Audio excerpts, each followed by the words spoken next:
Hello. Online students, please confirm, am I audible and visible to you?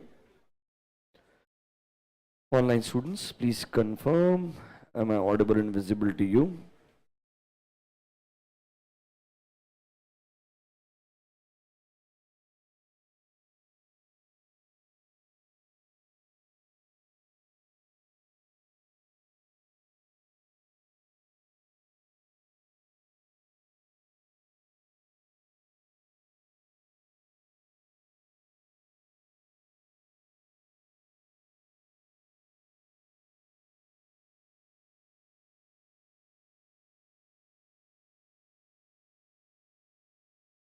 Okay, चलो, can we get started guys?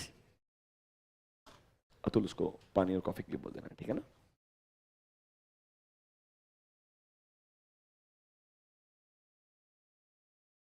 Okay, good evening everyone. I know you guys are doing absolutely fine. Let's continue our discussion. Yes. कल हमने थोड़ा आपको एक overview दिया था that sir old and new syllabus में आपके लिए क्या क्या मेजर चेंजेस हैं and yesterday we started with S A called as SA 700. कुछ बचाव पार्ट डिस्कशन कंटिन्यू करेंगे and then will move to the next essay. चलिए 700 के अंदर हमने कल सबसे पहले क्या शुरू किया था, जस्ट 1 सेकेंड.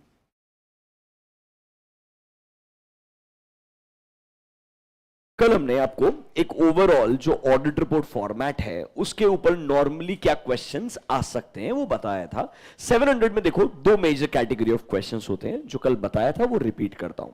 पहला क्वेश्चन आपके ऑडिट रिपोर्ट में जो ओपिनियन हेडिंग है उसमें क्या आता है, बेसिस फॉर ओपिनियन हेडिंग है उसमें क्या क्वेश्चन आ सकता है. मतलब you know normally your contents of audit report उन पे वो स्पेसिफिक क्वेश्चन फॉर्म कर सकता है, या वो आपसे पूछ सकता है नॉर्मली ऑडिट ओपिनियन कैसे फॉर्म किया जाएगा, इसके लिए आप क्या क्या इवैल्यूएशंस करेंगे. अगर आपको पता है कल लास्ट में वो जनरल इवैल्यूएशंस वाला क्वेश्चन बताया था. इसके अलावा आपसे पूछ सकता है नॉर्मली आप ओपिनियन फॉर्म करते वक्त कौन सा अश्योरेंस ऑब्टेन करते हैं. You would have heard of a word reasonable assurance चाहिए.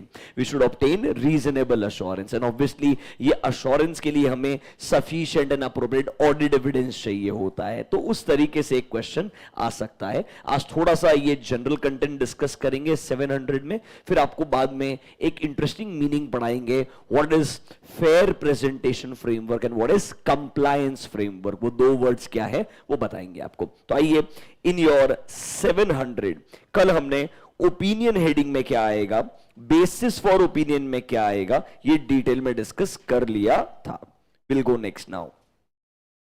If I come to the start of SS 700, वो मेरे से एक क्वेश्चन पूछ सकता है कि भाई इस ऐसे का ऑब्जेक्टिव क्या है. ऑब्वियसली 700 का नाम ही है फॉर्मिंग एन ओपिनियन. मतलब सर ऑब्वियसली ये मेरा रिस्पॉन्सिबिलिटी है कि मुझे ओपिनियन फॉर्म करना पड़ेगा. Online students, those who have not received the books as of now, on Telegram channel I have uploaded the PDF of 700 as well as 705. both the essays आप वो refer कर सकते हो. We are following that PDF. It's on page number 1F.2. Forming an opinion. तो यहां पर हमारा major objective क्या है कि भाई हमें ओपिनियन देना है on the financial statement. So if you read the objective, देखिए सिंपल सा ऑब्जेक्टिव है. ऑडिटर चाहता है ओपिनियन फॉर्म करना on the financial statements. Obviously opinion तक आने से पहले हमें प्लानिंग करना पड़ेगा, एविडेंसेस ऑब्टेन करने पड़ेंगे, उन्हें इवैल्यूएट करके कंक्लूजन ड्रॉ करना पड़ेगा, फिर वो कंक्लूजन के बेसिस पे हम हमारा ओपिनियन बनाएंगे. तो मतलब सर सिंपल है, we plan our audit procedures, we perform audit evidences and then we draw a conclusion and वो conclusion ही हमें opinion देने में help करता है. तो इस ऐसे का objective होगा कि हम opinion form करना चाहते हैं on the financial statements. Will that be based on evaluations performed by the auditor? Sir evaluate किसको करते हैं, पहले हम evidences obtain करते हैं. For example purchases के लिए हम purchase invoices check करेंगे, sales के लिए डॉक्यूमेंट्री एविडेंसेस चेक करेंगे, PPE property plant and equipment, addition हुआ है, डिलीशन हुआ है, वो सब आप चेकिंग करेंगे। ये सब एविडेंस ऑब्टेन करने के बाद में हम क्या ड्रॉ करते हैं, कंक्लूजन ड्रॉ करते हैं। वो कंक्लूजन ही एक तरीके से हमें ओपिनियन देने में हेल्प करता है। सर याद करो, कल एक लाइन बताया था आपको, अगर ऑडिटर कंक्लूड करता है that financial statements are free from material misstatements, तो हम कौन सा ओपिनियन देते हैं, क्लीन। अगर हमें लगता है no there can be material misstatements, तो हम क्लीन ओपिनियन नहीं देंगे, और कौन सा देंगे, मॉडिफाइड। आज हम वहां 705 के अंदर भी जाएंगे, डोंट वरी अबाउट दिस। अभी के लिए क्या ऑब्जेक्टिव का पॉइंट नंबर 1 क्लियर है क्या, कि सर हमें ओपिनियन देना है फाइनेंशियल स्टेटमेंट्स के ऊपर। ये ओपिनियन तक हम कैसे पहुंचेंगे, एविडेंसेस को ऑब्टेन करके, इवैल्यूएट करके हम कंक्लूजन ड्रॉ करेंगे, वो चीज मुझे ओपिनियन देने में हेल्प करेगा। और ये ओपिनियन कहां पर आता है, हमारे ऑडिट रिपोर्ट में आता है। तो ऑब्जेक्टिव नंबर बी देखिए, to clearly express your opinion through a written report, मतलब it is talking about your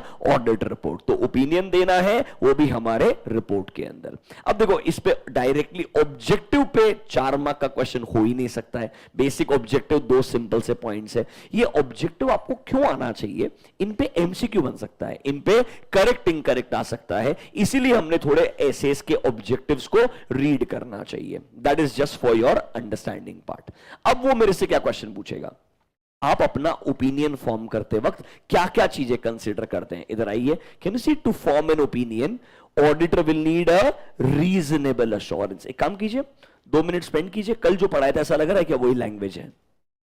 देखो, number 1, auditor shall form an opinion that whether financial statements are prepared as per applicable FRF। मतलब हमें क्या obtain किया गया है, reasonable assurance that whether financial statements entirely are free from material misstatement. अगर वह material misstatement होते तो हम क्या बोलते हैं, यहां पर क्लीन ओपिनियन नहीं आ सकता है। कौन सा ओपिनियन आता, मॉडिफाइड। तो हम नॉर्मली ये चेक करते हैं कि भाई फाइनेंशियल स्टेटमेंट्स हमने एग्जामिन किए, फिर हमने कंक्लूड किया कि उनमें कुछ मटेरियल मिसस्टेटमेंट्स है या नहीं। If they are free from statements, that means I'm giving a clean opinion, otherwise I will give a modified।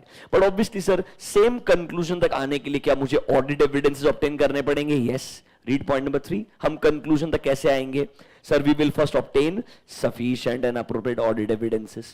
फिर क्या हमें देखना पड़ेगा, कुछ गलतियां मिल सकती है जो क्या रह सकती है, अनकरेक्टेड। देखो कैसा होता है, हम ऑडिट प्रोसीजर लगाते हैं, एविडेंसेस ऑब्टेन करते हैं, एंड ऑब्वियसली कुछ गलतियां मिलती है, एंड अगर हमें लगता है वो गलतियां क्या है, मटीरियल है। क्या है वो, मटीरियल है। हम डायरेक्टली मॉडिफिकेशन पे नहीं जाते, हम पहले मैनेजमेंट को अपॉर्चुनिटी देते हैं कम्युनिकेट करके कि क्या आप इन गलतियों को करेक्ट करना चाहेंगे। We should give them a reasonable opportunity to make corrections. If they make corrections, can I say अब वो गलतियां है ही नहीं, they are misstatements, if corrected they are no more a misstatement। Can I still give a clean opinion? Yes। गलतियां मिली और उन्होंने correct नहीं की तो हम क्या बोलेंगे, दे आर अनकरेक्टेड मिसस्टेटमेंट्स। अब अगर हमको लगता है जो अनकरेक्टेड मिसस्टेटमेंट्स है वो क्या है, मटीरियल है, तो क्या हम मॉडिफिकेशन दे सकते हैं, हाँ। This is your point number B. हमने देखना चाहिए कि जो भी गलतियां हैं, देखो whether uncorrected misstatements are still material. अगर हां तो हम ड्रॉ करेंगे कि भाई देयर आर मटीरियल मिसस्टेटमेंट्स जो मैनेजमेंट करेक्ट करने को तैयार नहीं है, तो हमने क्लीन ओपिनियन नहीं देना चाहिए। और कौन सा देना चाहिए, मॉडिफाइड देना चाहिए। तो नॉर्मली ये चीजें हमने कंसिडर करनी चाहिए to draw our conclusion. Simple शब्दों में आपने क्या सोचना है, sir as a auditor I need to perform my procedures, obtain evidences, evaluate them, then conclude। What do I conclude? Are there material misstatements or not? अगर गलतियां हैं तो पहले करेक्ट करने का ऑप्शन दो। If they are not corrected, can I say still the misstatements are material? Can I go towards 705? Yes, 705 is your modification जो हम अगला ऐसे पढ़ेंगे। यही प्रोसीजर लिखा है पूरा का पूरा, that you need to do all this to form an opinion। मतलब ओपिनियन तक आने से पहले आपने ये काम करना चाहिए। Is that clear to you? एकदम सिंपल सा चीज है, 700 में ये बात मुझे पता होनी चाहिए। वो बोल सकता है normally 700 requires that auditor should form an opinion, तो उसके around I should know how do I form an opinion, I should obtain evidences, I should evaluate them, I may find misstatements and then I arrive at my opinion. Is that clear to you? ये जरूर एक question आ सकता है जो मुझे पता होना चाहिए।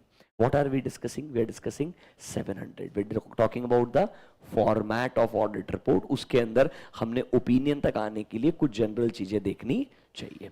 Can I go next? बाकी कल आपको पढ़ाया था what is modified opinion and unmodified. Already कल डिस्कशन हुआ था।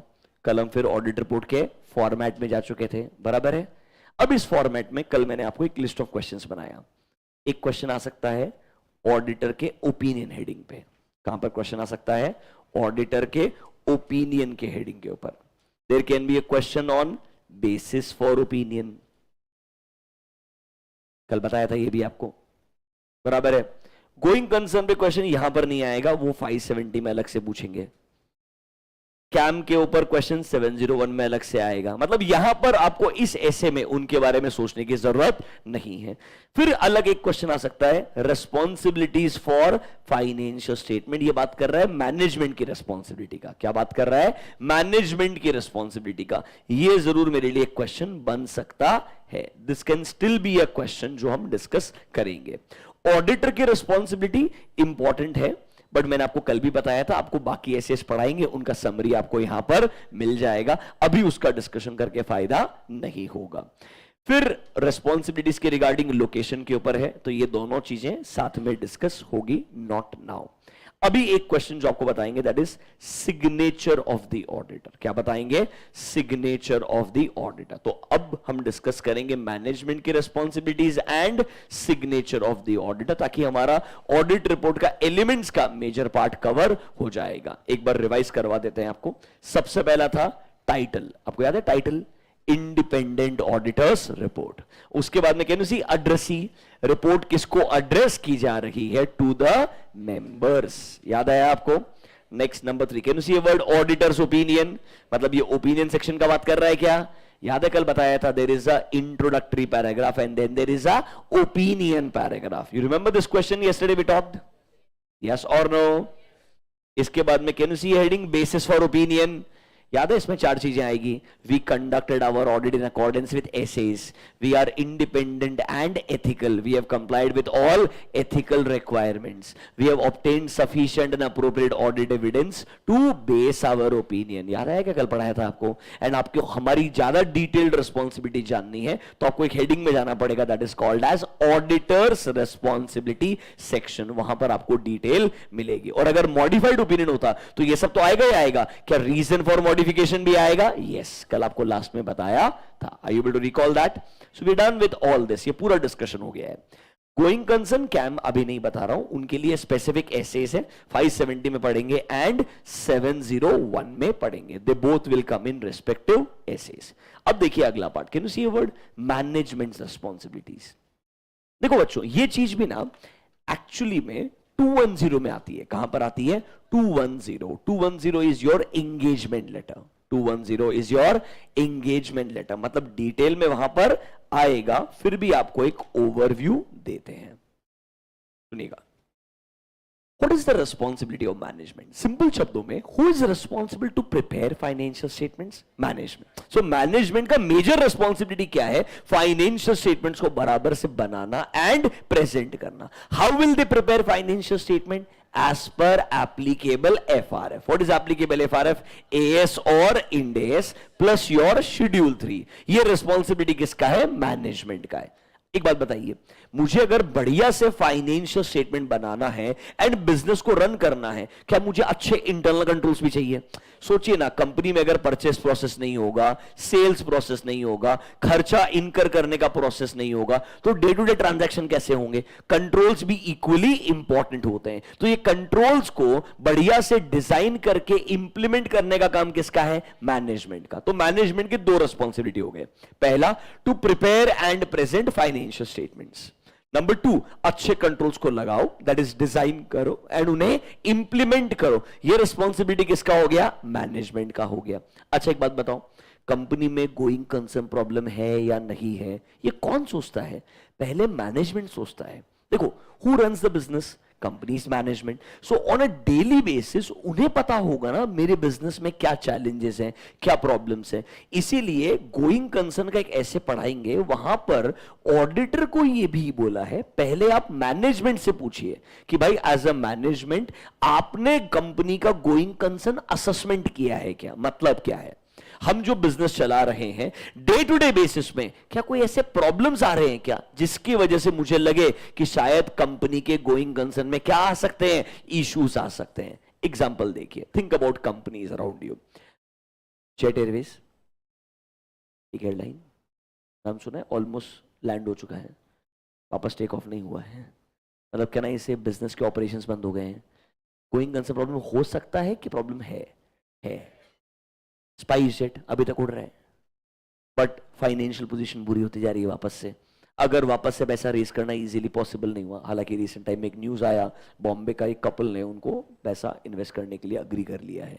बट अगर ऐसे इन्वेस्टर्स अग्री नहीं करेंगे तो स्पाइस जेट के अंदर भी गोइंग कंसर्न प्रॉब्लम आ सकता है। तो नॉर्मली कंपनी का जो मैनेजमेंट होता है वो कॉन्स्टेंटली मॉनिटर करते रहता है कि मेरे बिजनेस के गोइंग कंसर्न में कुछ चैलेंजेस या प्रॉब्लम्स हो सकते हैं क्या। ये चीज भी किसकी रिस्पॉन्सिबिलिटी है? मैनेजमेंट की। तो 3 पॉइंट याद रखना। फाइनेंशियल स्टेटमेंट्स को प्रिपेयर करके प्रेजेंट करना, अच्छे इंटरनल कंट्रोल्स को डिजाइन करके इंप्लीमेंट करना, गोइंग कंसर्न प्रॉब्लम है या नहीं उसका आइडेंटिफिकेशन एंड असेसमेंट करना। ये तीनों चीजें किसकी रिस्पॉन्सिबिलिटी है? मैनेजमेंट की है। आइए पेज नंबर 1F.5। आज मैं आपको कुछ एग्जाम के क्वेश्चंस भी दिखाऊंगा। अभी के लिए लेट्स स्टार्ट आवर डिस्कशन। देखिए, हमारे रिपोर्ट में मैनेजमेंट की कुछ रिस्पॉन्सिबिलिटीज भी आती है। नंबर 1, ये मैनेजमेंट का रिस्पॉन्सिबिलिटी है that they should prepare the financial statement as per applicable FRF. And क्या उन्होंने अच्छे इंटरनल कंट्रोल्स पे लगाने चाहिए? यस, ऐसा बोला जाता है। कंट्रोल्स अगर अच्छे रहेंगे तो फाइनेंशियल स्टेटमेंट भी टाइमली बेसिस पे बन जाएंगे एंड फाइनेंशियल स्टेटमेंट्स में गलतियां होने के चांस भी कम होंगे। तो sir, management is responsible to prepare financial statement, they should also design good internal controls ताकि financial statements can be free from material misstatements. देखो, मैनेजमेंट ये थोड़ी चाहेगा कि मेरे कंपनी के फाइनेंशियल स्टेटमेंट में गलतियां होनी चाहिए। इवन दे वुड वांट कि गलतियां नहीं होनी चाहिए, तो उन्होंने अच्छे कंट्रोल लगाने चाहिए। इस point number A clear to you. Read point number B। उन्होंने असेस करना चाहिए कि क्या एंटिटी का ability to continue as a going concern and whether use of going concern is appropriate. Normally ये चीज कंपनी का मैनेजमेंट सोचता है। हम आपको ये डिटेल में कहां पढ़ाएंगे? ऐसे 570 में पढ़ाएंगे। अब देखो, पॉइंट नंबर A हर किसी को याद रहेगा। ये गोइंग कंसर्न वाला स्पेसिफिक पॉइंट है, इसलिए लोग भूल जाते हैं। तो आपको पता होना चाहिए मैनेजमेंट की रिस्पॉन्सिबिलिटी में point number A, I will remember, prepare financial statement as per applicable FRF. अच्छे कंट्रोल लगाओ ताकि financial statements can be free from material misstatement. You will make a mistake around point number B, जहां पर शायद going concern के बारे में आप भूल जाएंगे। इसीलिए क्या करना चाहिए, जब मैं आपको ये 570 पढ़ाऊंगा, ये गोइंग कंसर्न बेसिस वाला एक्सप्लेनेशन दूंगा, आपको दिमाग में आना चाहिए कि ये क्वेश्चन मुझे कहां पूछ सकता है? 700 में पूछ सकता है। चाहे वो पूछेगा स्पेसिफिकली मैनेजमेंट की रिस्पॉन्सिबिलिटीज क्या होती है और वो मेरे ऑडिट रिपोर्ट में आती है या नहीं आती है। क्या आपको A एंड B समझ में आया क्या? मतलब इन सिंपल टर्म्स, मुझे जब ऐसे को पढ़ना है, सिर्फ अगर आप बच्चों ऐसे पढ़ेंगे ना, बेयर ऐसे तो 700 सीरीज बहुत ही डिटेल में है। हर एक ऐसे को आप पढ़ते पढ़ते खो जाएंगे, क्योंकि लिखने वाले ने प्रैक्टिसिंग सीए के हिसाब से सोचा, उसने स्टूडेंट के हिसाब से नहीं सोचा।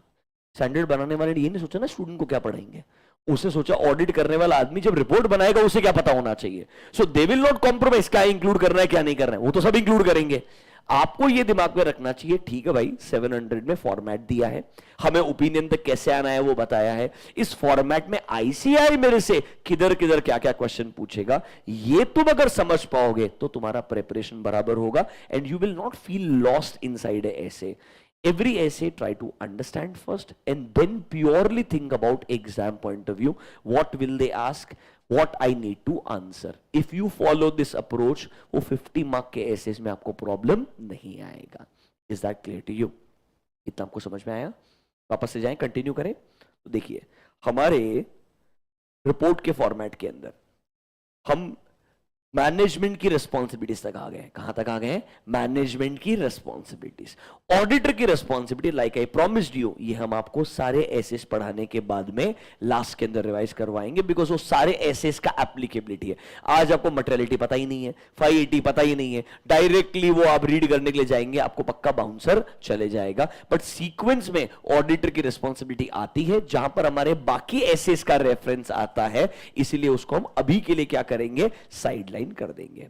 Can we go next? अब वो एग्जाम में आपसे एक इंटरेस्टिंग क्वेश्चन पूछ सकता है. Who should sign the audit report?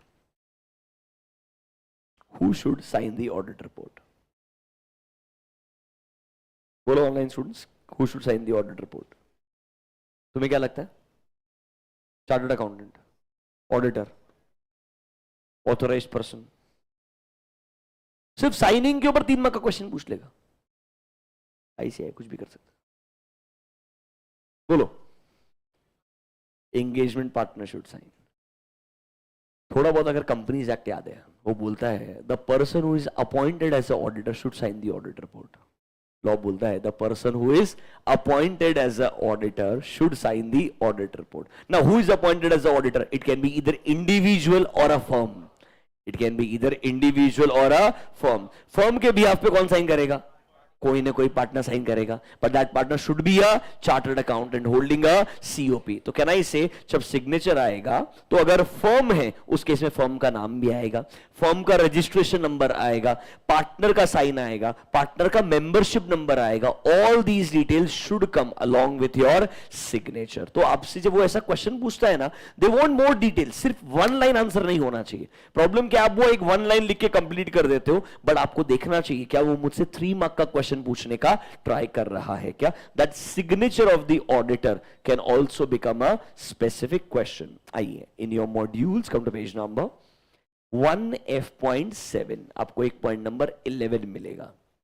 देखिए, the auditor's report shall be signed and it is signed by the auditor. When I say auditor मतलब जिसको हमने अपॉइंट किया है. कैन आई से वो अगर एक इंडिविजुअल इंसान हो तो उसका फर्म पर्सनल नाम पे आएगा क्या? हाँ.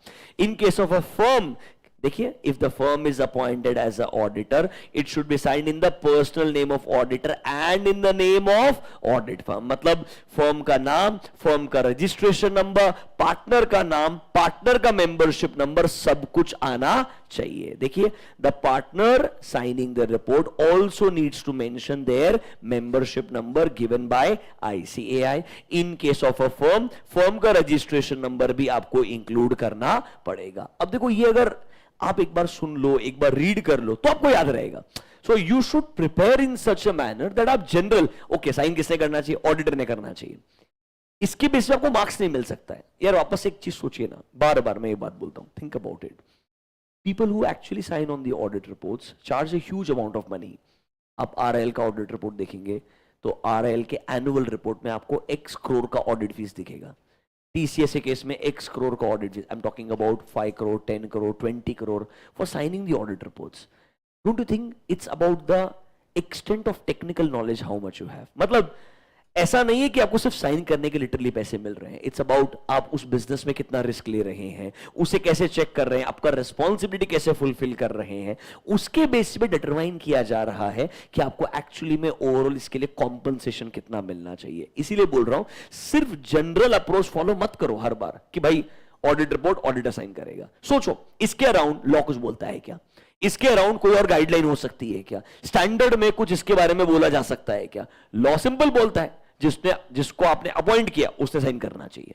अब मुझे एक बात बताओ, do you appoint the partner as a auditor or firm as auditor? As per law, do you appoint partner as a auditor or firm as auditor?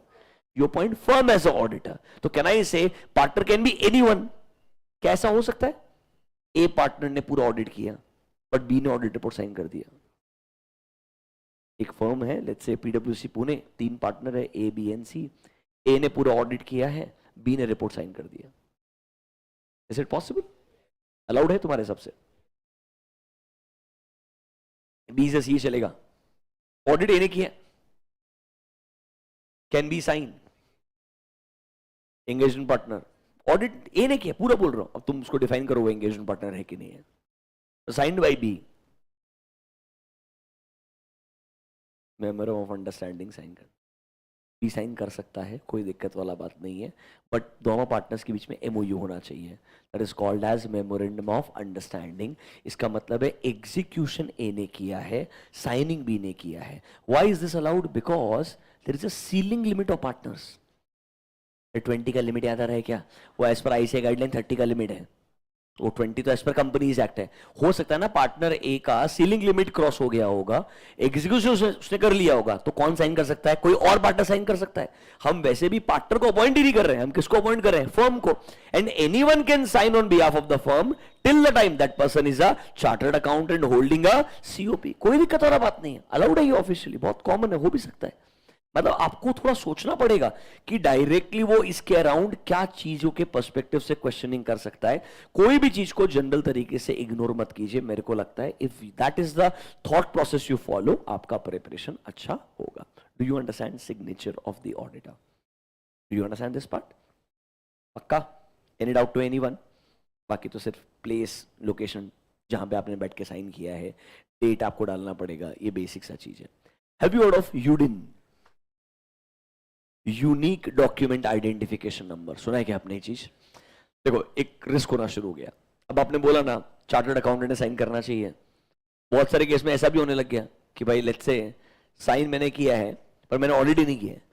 मैंने मतलब किसी ने भी ऑडिट नहीं किया, सिर्फ साइन करने का पैसा ले लिया। ये भी तो रिस्क है कि नहीं है? या मैंने बी से साइन किया, चेक कैसे करोगे? You understanding my point? Private limited का ऑडिट रिपोर्ट साइन किया है, आपको लिटरली एक एक का जाके वेरीफाई करना पड़ेगा। तो उन्होंने क्या बोला, थोड़ा ऐसा फेक साइनिंग होना बहुत कॉमन हो गया, लिमिट्स क्रॉस होना बहुत कॉमन हो गया, तो एक कंट्रोल चाहिए।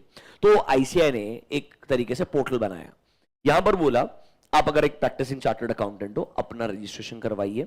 हर एक रिपोर्ट, हर एक सर्टिफिकेट जो आप साइन करने वाले हो, उसको पहले एक एप्लीकेशन, मतलब वहां पे ऑनलाइन लॉग इन करके आप एक रजिस्ट्रेशन नंबर, एक यूनिक नंबर जनरेट कीजिए for every document that you are going to sign. इससे क्या होगा? It's like OTP, it's like OTP, that is a unique number for that particular certificate. तो that number represents that मेरे registration number से ये एक unique document number generate हुआ है, मतलब मैंने एक document पे sign किया है जिसपे number लिखा होगा, मतलब basically उस document पे, उस audit report में मेरा sign भी आएगा और वो UDIN number भी आएगा that represents कि ये number मैंने generate किया है, the one who is the signing partner। इससे पता चल जाएगा उस signing partner ने कितने document generate किए हैं, अरे कितने नंबर जनरेट किए, उससे पता चल जाएगा कितने रिपोर्ट साइन किए हैं, कितने सर्टिफिकेट साइन किए हैं। वो सर्टिफिकेट मैंने साइन किया है या मेरा साइन किसी ने फेक कर दिया होगा। अरे स्टैम्प बनाना कितना मुश्किल काम है, it's not a difficult job. You understanding my point, right? If I can copy someone sign and if I can have a stamp of that person with the membership number, it's easy, people can do it fakely. हम चाहते हैं ऐसा ना हो, एक control होना चाहिए, इसलिए यूडिन बनाया। देखिए, it was notice that financial documents and certificates attested by third person were misrepresenting themselves as CA members। ये अथॉरिटीज को कंप्लेन्स आए बहुत सारे, तो आईसीआई को ही कंप्लेन्स के बाद समझ में आया बहुत सारे सिग्नेचर्स फोर्ज किए जा रहे हैं। इस प्रैक्टिस को रोकने के लिए उन्होंने क्या किया, फेज मैनर में एक concept of UDIN, full form देखिए, unique document identification number. Every document that you sign, उसके लिए एक यूनिक नंबर निकालो, वो नंबर डालो जिससे पता चल जाएगा ये मैंने ही साइन किया है या नहीं किया है। देखिए, चार्टर्ड अकाउंटेंट्स जिनके पास में फुल टाइम सीओपी है, वो यूडिन पोर्टल पे रजिस्टर करेंगे and every time they are signing और अटेस्टिंग समथिंग, वो क्या जनरेट करेंगे, एक unique document identification number generate करेंगे एंड उसको क्या करना पड़ेगा, मेंशन करना पड़ेगा अलोंग विद देयर सिग्नेचर। तो इससे पता चल जाएगा कि मैंने जिस डॉक्यूमेंट पे साइन किया है वो नंबर मैंने ही जनरेट किया है या एक्चुअली में जनरेट मैंने किया ही नहीं होगा। It can be a fake signature of a chartered accountant. Is that clear to you? This is called as UDIN का कॉन्सेप्ट। फुल फॉर्म पता होना चाहिए, मीनिंग पता होना चाहिए, कोई एमसीक्यू आपसे पूछ सकता है। Is that clear to you? थोड़ा समझ में आ रहा है क्या? देखो ऑनेस्टली 700 का जो मेजर पार्ट है वो यहाँ पे एक्चुअली खत्म हो जाता है। मैं आपको कुछ क्वेश्चंस दिखाता हूँ जो हमने कल और आज में डिस्कशन किया, उसके अराउंड आईसीआई मेरे से क्या पूछेगा, मुझे आंसर कैसे लिखना है, फिर आपको एक दो चीजें और है मीनिंग वो एक्सप्लेन करता हूं. Should you look at some questions. देखें क्वेश्चंस. देखो, बिना क्वेश्चन देखे कॉन्फिडेंस आएगा ही नहीं कि मैं जो पढ़ रहा हूं वो काम का है क्या. आपको साथ साथ में सेल्फ स्टडी के दौरान क्वेश्चन देखना जरूरी होता है. जानबूझ के नए सिलेबस का आईसीआई मॉड्यूल क्वेश्चन निकाल रहा हूं पहले, ताकि आपको थोड़ा सा कॉन्फिडेंस आए कि ये आईसीआई के ही मॉड्यूल के क्वेश्चन है जो एक्चुअल एग्जाम में पूछे गए. आईसीआई ने भी नए मॉड्यूल के क्वेश्चन खुद की कंपाइलेशन से निकाले. पहले आईसीआई क्या करता था, आपके मॉड्यूल्स आते थे उसमें क्वेश्चंस नहीं होते थे. They used to give something called as practice manual. क्या देते थे? Practice manual. बहुत पुराना स्टोरी है, आज के 5-6 साल पहले का. वहां पर सारे क्वेश्चंस कंपाइल करते थे. मतलब जो टीचर आपको आज क्वेश्चन देता है वो ऐसे देता था. It used to be called as practice manual. फिर लास्ट सिलेबस में कुछ तो हुआ, उन्होंने प्रैक्टिस मैनुअल देना बंद कर दिया. उन्होंने कुछ कुछ क्वेश्चंस को मॉड्यूल में इंक्लूड करना शुरू किया, बट वो कंप्लीट लिस्ट नहीं था. नए मॉड्यूल में एक अच्छा चीज है, उन्होंने बोला क्वेश्चंस को भी इधर ही इंक्लूड कर देते हैं. तो उन्होंने बहुत सारे प्रीवियस एग्जाम से पूछे हुए क्वेश्चंस को अपने ही मॉड्यूल के एंड में इंक्लूड कर दिया. और इस बार अच्छा खासा लिस्ट है, मतलब they've included good number of questions. ऐसा नहीं है कि एक दो क्वेश्चंस है, मतलब बहुत सारे. हर चैप्टर में आपको 15-20 क्वेश्चन मिलेंगे. करेक्ट इनकरेक्ट भी मिलेगा, एक दो केस स्टडी बेस्ड एमसीक्यू भी मिलेगा, और थ्योरी वाले मतलब सब्जेक्टिव क्वेश्चन तो 8-10 आराम से मिलेंगे. They are all actual exam questions जो आज तक पूछे गए हैं इन कॉन्सेप्ट्स के around. Can we go through some questions? चलिए आइए, read question number 6. Let's see, डरने का नहीं है. The first section of auditor's report shall include auditor's opinion and shall have the heading opinion. Okay, the opinion section of auditor's report should identify किस entity के financial statements को हमने audit किया है. अपार्ट फ्रॉम दिस और क्या relevant points हम include करते हैं किधर. कल तुमको मैंने बोला था कि नहीं बोला था. मैं जानबूझ के आपको वही बता रहा हूं कि ये सारे के सारे क्वेश्चंस को अगर आप ढंग से ढूंढे. याद है कि ये आंसर कल समझाया था आपको मैंने. क्या क्या चीजें आएगी बोलो जरा इसमें. कंपनी का नाम आएगा, एक स्टेटमेंट आएगा that we have audited the financial statements. Financial statement में क्या क्या है वो सब देना पड़ेगा. नोट्स टू अकाउंट्स भी कवर किया वो बताना पड़ेगा. पीरियड कौन सा कवर्ड है बताना पड़ेगा. एंड फिर एक्चुअल ओपिनियन भी आएगा ना. You want to see the answer.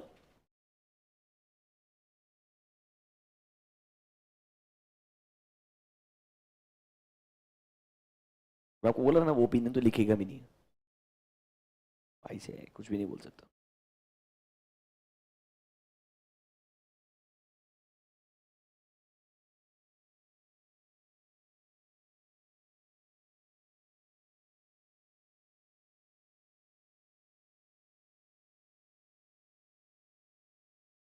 बोलो ठीक लग रहा है क्या. और देखेंगे कुछ questions. Look at the next one, question number 8. सबसे वाहियात क्वेश्चन. कल याद है लास्ट में बोला था क्या स्पेसिफिक इवैल्यूएशंस करने होंगे while forming an opinion. This is not a question, it's actually a statement in the standard. But उनको लगा इसके अंदर बढ़िया 6-7 पॉइंट लिखे हुए हैं तो ये क्वेश्चन बना देते हैं.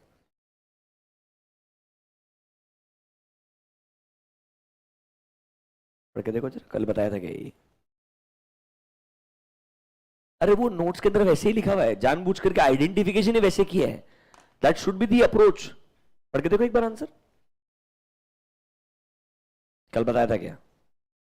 ये हमारे इधर नोटबुक में मॉड्यूल में रहेगा, नोट नंबर 2 मेरे हिसाब से. This will be note number 2 in our module. ये देखो, specific evaluation by the auditor.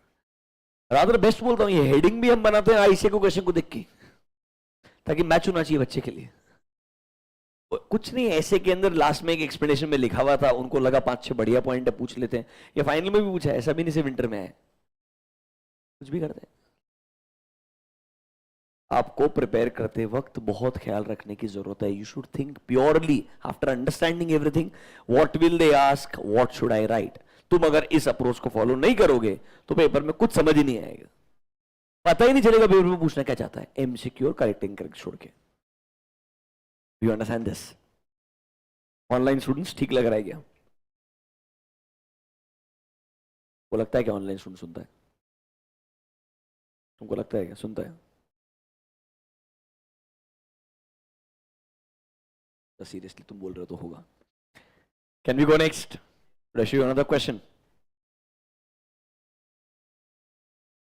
Specific valuation हो गया। रीड दिस वन, ये पक्का बाउंसर जाएगा।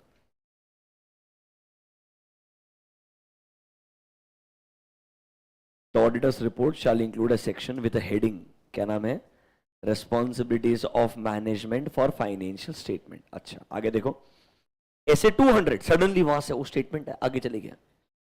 एक्सप्लेन्स द प्रीमाइस, प्रीमाइस मतलब assumption, relating to the responsibilities of management and where appropriate TCWG, जिसके basis पे ऑडिट कंडक्ट किया जाता है। एक्सप्लेन, क्या एक्सप्लेन करना है? 200 एक्सप्लेन करना है या ऑडिट रिपोर्ट एक्सप्लेन करना है?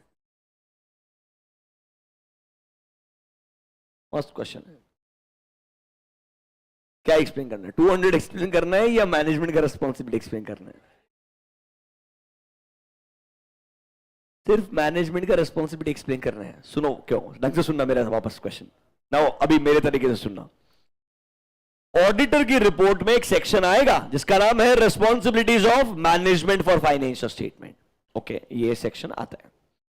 200 बोलता है नॉर्मली हम इस अजम्पशन के हिसाब से ऑडिट करते हैं। प्रीमाइस का मतलब होता है assumption, that there are responsibilities of management and TCWG, TCWG is audit committee। हम इस अजम्पशन पे ऑडिट करते हैं, वो अजम्पशन है मैनेजमेंट का रेस्पॉन्सिबिलिटी। दोनों तरीके से मैनेजमेंट का रेस्पॉन्सिबिलिटी पूछ रहे हैं, एंड 200 में मैनेजमेंट का रेस्पॉन्सिबिलिटी लिखा ही नहीं है, 200 आना चाहिए। प्रॉब्लम पता है क्या है? 200 सिलेबस में नहीं है, 200 सिलेबस में है ही नहीं। सिलेबस में एक ही कॉन्सेप्ट है, इनहेरेंट लिमिटेशंस ऑफ ऑडिट। बच्चा 200 पढ़ने के लिए क्यों जाएगा? और क्वेश्चन में आ सकता है कि हाँ आ सकता है, क्योंकि ये सेंटेंस बेर ऐसे में ऐसा है,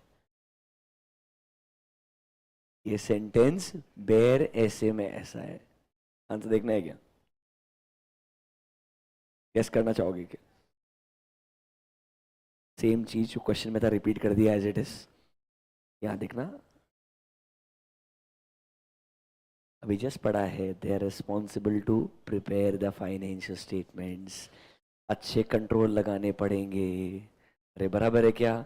एंटिटी का ability to continue as a going concern assess करना पड़ेगा एंड कमेंट करना पड़ेगा। अभी जस्ट पढ़ाया था मैनेजमेंट रिस्पॉन्सिबिलिटीज। जानबूझ के हमको परेशान कर रहे हो क्या सर?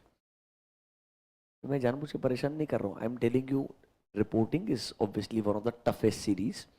कुछ स्ट्रेट फॉरवर्ड इजी वाले एसेस भी है। 210 पढ़ाएंगे, बहुत आसान क्वेश्चंस रहेंगे। फिर आपको 230 डॉक्यूमेंटेशन पढ़ाएंगे, इजी रहेगा। प्लानिंग भी इजी है कंपैरेटिवली। बट कुछ स्टैंडर्ड्स ऐसे हैं जहां पे क्वेश्चंस जेन्युइनली बहुत ट्रिकी होते हैं।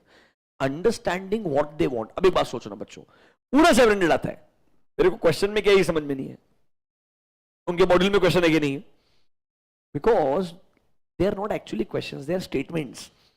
उन्होंने आगे लिख दिया comment, and our problem is we don't know what to comment. See, when they say comment, they don't want you to comment at all. They want you to write something relevant from the essay module, from the ICI module. कुछ ना कुछ relevant part लिखना पड़ेगा, आपको थोड़ा दिमाग लगाना पड़ेगा, ये पार्ट कहाँ से पिक किया होगा। इसीलिए अगर हर ऐसे को पढ़ते वक्त ही दिमाग में रखोगे, इधर मेरे से वैसा पूछेगा, इधर मेरे से वैसा पूछेगा, तो तुम्हारा अप्रोच बहुत क्लियर रहेगा। एंड ये obviously one of its question है, मतलब आपको सारे क्वेश्चन ऐसे नहीं मिलेंगे। ऑनेस्टली पेपर में ना एक डिविजन होता है। For example I am talking about only 56 marks. हाँ, 44 मार्क्स साइड में कर दो, 56 मार्क्स। उसमें से आपको एक 20 से 25 मार्क के क्वेश्चन ऐसे मिलेंगे ना जो एकदम डायरेक्ट होंगे। Read the question, you will understand ये क्वेश्चन ऐसा बोलना चाहता है। उसमें कोई कॉम्प्लिकेशन नहीं होगा। एग्जांपल, कारो 2020 किस कंपनी के लिए एप्लीकेबल नहीं है? इंटरनल ऑडिट किस कंपनी के लिए अप्लाई होता है? सेक्शन 138। कारो का क्लॉज नंबर 2 इन्वेंट्री क्या बोलता है? लिख दे। स्ट्रेट फॉरवर्ड, कुछ दिमाग लगाने का जरूरत नहीं है। 20 से 25 mark clear. Then there is going to be good 10 to 15 marks। ये आते हैं आपके चैप्टर से। वो चैप्टर्स में क्या होता है ना, स्टेटमेंट होते हैं। उस स्टेटमेंट के नीचे पॉइंट्स होते हैं। They are specific questions, they are specific question, I will help you to identify that. वो थोड़े चैलेंजिंग है, पर अगर आइडेंटिफाई कर लिए तो लिखना इजी हो जाएगा। उसमें ऐसा नहीं है, for example revenue should not be over stated, क्या चेक करोगे? अरे same invoice multiple time record नहीं होना चाहिए, सेल्स रिटर्न का बुकिंग बराबर होना चाहिए, मतलब उसके लिए स्पेसिफिक आंसर है जो दिमाग लगा के आप समझ सकते हो और लिख पाओगे। उसके लिए थोड़ी मेहनत करनी पड़ेगी। आखिरी 10-15 मार्क होता है जिसके लिए बहुत मेहनत करनी पड़ती है, वो ऐसा क्वेश्चन होता है जो वो एक कोई भी सिंपल स्टैंडर्ड में से ऐसा कॉम्प्लिकेटेड तरीके से ढूंढेगा और पूछेगा जहां तुझे स्ट्राइक ही नहीं होगा वो कौन से ऐसे पे क्वेश्चन पूछना चाहता है। सोचो वो पूछ रहा क्वेश्चन 700 पे है पर रेफरेंस 200 लिख रहा है। Are you understanding my point? This is sometimes, but they are very rare. Normally, they will not come from every essay. पर हमको ये वर्स्ट क्वेश्चंस भी पता होने चाहिए। अब देखो ना, यही क्वेश्चंस अगर आपके मॉड्यूल में दिए हैं, मतलब रिपीट हो सकता है ये। ओके, थोड़ा हमको ढूंढ के उसके लिए क्या करना पड़ेगा, मेहनत करना पड़ेगा। Is that clear to you? कुछ नहीं, अगर आपने इतना सोचा होता ना कि मेरे को भाई 200 तो आता नहीं है, मेरे को तो एक ही चीज आती है, what is the management responsibility, तूने अगर वो भी लिख दिया होगा तो भी तेरा काम हो जाएगा। आगे बढ़े क्या? Read question number 11। देखो क्या बोलते हैं, auditors report shall include a section directly following the opinion section, मतलब ओपिनियन के बाद में कुछ तो आएगा। वो खुद हेडिंग बता रहा है क्या, कौन सा हेडिंग है? Basis for opinion. ये सेम सेंटेंस एमसीक्यू बन सकता है, जहां पे ये फिल इन द ब्लैंक्स होगा। अरे ऑडिट रिपोर्ट का फॉर्मेट आता है, सेम सेंटेंस एमसीक्यू भी बन सकता है। अभी समझ में आ रहा है क्या धीरे धीरे चीजें? सी वो ऐसे सेंटेंसेस से क्वेश्चन बनाता है। आगे देखो क्या बोलता है, explain what is included in basis for opinion. कल ही बताया था, बेसिस फॉर ओपिनियन में 4 चीजें आएगी। Audit is conducted as per SAs, हमने sufficient and appropriate audit evidence लिया है, independence in ethical requirements comply किया है, ऑडिटर की रिस्पॉन्सिबिलिटी के लिए डिटेल में एक सेक्शन दिया है। थोड़ा समझ में आया क्या? This was your question number 11। Read the answer, straight forward, कोई ऐसे नंबर नहीं, कोई नाम नहीं है, डायरेक्टली इसके अंदर 4 चीजें आनी चाहिए। Audit was conducted as per SAs, reference कि हमारी डिटेल में रिस्पॉन्सिबिलिटी किधर मिलेगी, एक हेडिंग है सर, कौन सा? Auditors responsibility. एक स्टेटमेंट कि हम इंडिपेंडेंट हैं and we are complying with all ethical requirements. We believe हमने जो ऑडिट एविडेंस ऑब्टेन किया है वो क्या है, सफिशिएंट एंड अप्रोप्रिएट है, खत्म। नो ऐसे number, nothing, it's not required. Genuinely याद करने का जरूरत भी नहीं है, कॉन्सेप्ट पता होना चाहिए, वो लिखोगे दैट्स इट। मतलब आधे खुद के आंसर में ऐसे नंबर नहीं उनके। You understanding this? पक्का? थोड़ा 700 समझा क्या? थोड़ा बहुत? Feeling little bit comfortable now? Confirm? आप नोटिस कीजिए, we have hardly devoted 1.5 hour. पहला ऐसे था, बाउंसर लिया डायरेक्टली मैंने। सर आपने अच्छे से चैप्टर 1 से शुरू करना चाहिए, डेफिनेशन ऑफ ऑडिट से। It would have been wiser and easier, I understand that, but बहुत सारी चीज़ें उसमें वेस्ट ऑफ टाइम है। मेरे को लगता है मेजोरिटी बच्चों को पता होगी डेफिनेशन ऑफ ऑडिट वगैरह, and they don't even ask that. And this is not a regular batch where I should start with financial statement. क्या होता है, आई एम अज्यूमिंग उतना आपको आता है। अप्रोच ठीक लग रहा है? आगे बढ़े, चलो। एक कॉन्सेप्ट है, बता देते हैं, उस पर मेरे को आज तक क्वेश्चन देखने को मिला नहीं है इंटर में। मेरा प्रेडिक्शन है कभी ना कभी क्वेश्चन जरूर आएगा। This is still not part of your normal questions का list. What is this concept? आइए, before we go to the next ऐसे, एक कॉन्सेप्ट पढ़ाते हैं आपको। In your modules, it's on page number 1F.11, you see a note number 4। मैं जो जानबूझ के नोट्स बनाता हूं ना, ये सब आईसीआई के स्पेसिफिक क्वेश्चंस है, मेरे को मालूम है उनको ये क्वेश्चंस अलग अलग निकाल निकाल के पूछना पसंद है, इसलिए मैं मस्त नोट डालते रहता हूं उनको। You get my point? तो आपने प्रिपरेशन करते वक्त थोड़ा ज्यादा फोकस करना चाहिए। डेफिनेशन आइए, यहां पर आपको एक वर्ड मिलेगा, this is called as fair presentation framework and one is called as compliance framework. आपको दोनों का एक ओवरव्यू देता हूं, सुनिएगा।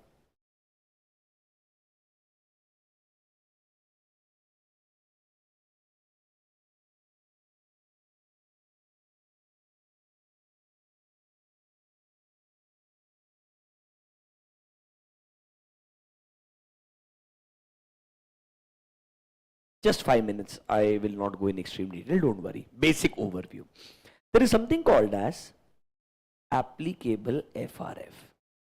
It can be either fair presentation or it can be compliance.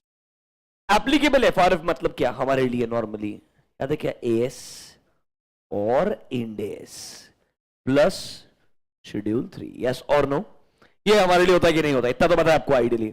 सुनिए, नॉर्मली इंडिया में जब कंपनीज अपने फाइनेंशियल स्टेटमेंट्स बनाते हैं they should prepare as per applicable FRF, and that applicable FRF is called as fair presentation framework. It is called as fair presentation framework. इसका मतलब क्या होता है? इसका मतलब है जब आप अपना फाइनेंशियल स्टेटमेंट्स बना रहे हैं तो आप लोग AS या IND AS plus schedule 3, AS या IND AS plus schedule 3 comply करना, AS या IND AS plus schedule 3 comply करना, and if required, you can deviate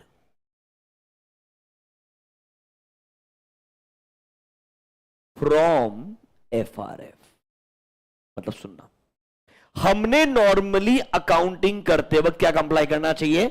AS और IND AS. प्रेजेंटेशन डिस्क्लोजर करना चाहिए एज पर शेड्यूल 3. बट कहीं पर अगर आपको लगता है whatever AS IND AS says, इससे बेहतर कोई तरीका हो सकता है to present my financial statements, तो आप नोट्स टू अकाउंट्स में बोलेंगे हम अमोर्टाइजेशन ऐसे करना चाहते हैं, बिकॉज हमें लगता है हमारा बिजनेस का नेचर अलग है, शायद हमारे लिए यूजफुल लाइफ डिटरमाइन करने का तरीका अलग होगा, अमोर्टाइजेशन करने का प्रिंसिपल भी अलग होगा. मैं नोट्स टू अकाउंट्स में क्या कर सकता हूं? डिस्क्लोज कर सकता हूं. मतलब क्या हमें डेविएट करना अलाउड है? क्या हमें डेविएट करना डेविएट करने का मतलब है whatever AS IND AS says, I can go beyond this. ये नॉर्मली अलाउड होता है क्योंकि हम चाहते हैं हमारे फाइनेंशियल स्टेटमेंट्स क्या होने चाहिए? ट्रू एंड फेयर होने चाहिए. क्या होने चाहिए? True and fair. मतलब my financial statement should be fair. इसलिए वर्ड क्या होता है?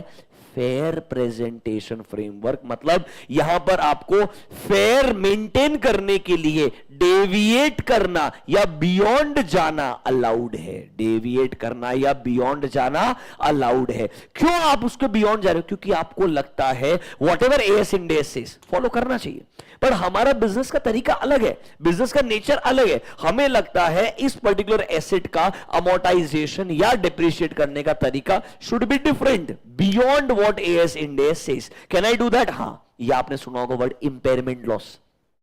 ना कि वर्ड इंपेयरमेंट लॉस. एक एसेट का बुक में वैल्यू है 100 रुपए. एसेट का बुक में वैल्यू कितना है? 100 रुपए. मतलब आपके बुक्स में 100 रुपीज पे आ रहा है. मुझे लगता है इस एसेट का फ्यूचर में जो इकोनॉमिक बेनिफिट आएगा वो 100 रुपए नहीं आएगा.